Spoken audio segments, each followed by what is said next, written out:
امام علی علیہ السلام کی خدمت میں ایک شخص آ کے کہنے لگا، یا علی، کائنات کا سب سے بڑا معجزہ کیا ہے؟ بس یہ کہنا تھا۔ تو امام علی علیہ السلام نے فرمایا، اس کائنات کا سب سے بڑا معجزہ وہ دن ہے جب اللہ نے اپنے محبوب کو زمین پہ نازل کیا۔ وہ کہنے لگا، یا علی، اس دن کیا کیا ہوا تھا؟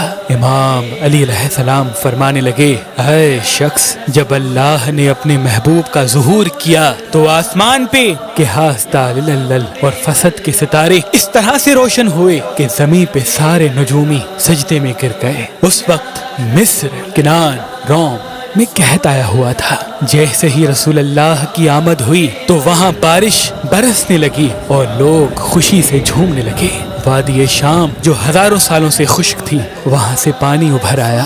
اس وقت جہاں جہاں آگ کی پوجا کی جا رہی تھی، وہ آگ خود بخود بجھ گئی۔ جو لوگ بتوں کی پوجا کر رہے تھے، ان کے بت اچانک سے گرنے لگے، اور فارس کی وہ آگ جس کو خدا سمجھ کے پوجا جاتا تھا، فارس کے لوگ فخر کیا کرتے تھے، وہ بجھ گئی۔ مصر کا سب سے بڑا بت بیار زمین پہ گر کے ٹکڑے ہو گیا۔ کلہاب کے سب سے لمبے بت سے خون ابھر آیا۔ خانہ کعبہ میں جتنے بھی بت تھے وہ زمین پہ گر گئے۔ اللہ نے اپنے محبوب کی آمد کی خوشی میں پوری دنیا میں اس سال ہر ماں کو بیٹے کی اولاد نصیب کی، اور اس زمین پہ جو عورتیں بانجھ تھیں، بچے پیدا نہیں کر سکتی تھیں، یا جو جانور بچے پیدا کرنے کی طاقت سے محروم تھے، اللہ نے ان سب کی جھولی میں اولاد ڈال دیا۔ اے شخص، اس پل زمین پہ ہر انسان ایک الگ قسم کی خوشبو کو محسوس کر رہا تھا۔ ہر کوئی آپس میں یہ بات کر رہا تھا، یہ خوشبو اس آخری نبی کی ہے جس کے آنے کا وعدہ اللہ نے پچھلی کتابوں میں کیا ہے۔ اور زمین کے سارے درخت حضرت عبد المطلب کے گھر کی طرف جھکے ہوئے تھے۔ حضرت عبد المطلب نے جب یہ منظر دیکھا، مسکرا کے فوراً اپنے گھر آئے۔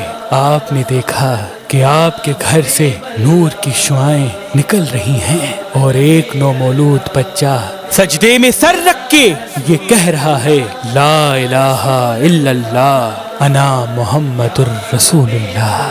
ہاں، یہی وہ دن ہے جب اللہ اپنے بندوں کی گئی دعا رد نہیں کرتا، کیونکہ اس پل اللہ نے یہ وعدہ کیا ہے کہ جو میرے محبوب کے صدقے مجھ سے آج جو مانگے گا، اس کو بغیر کسی حساب و کتاب کے عطا کیا جائے گا۔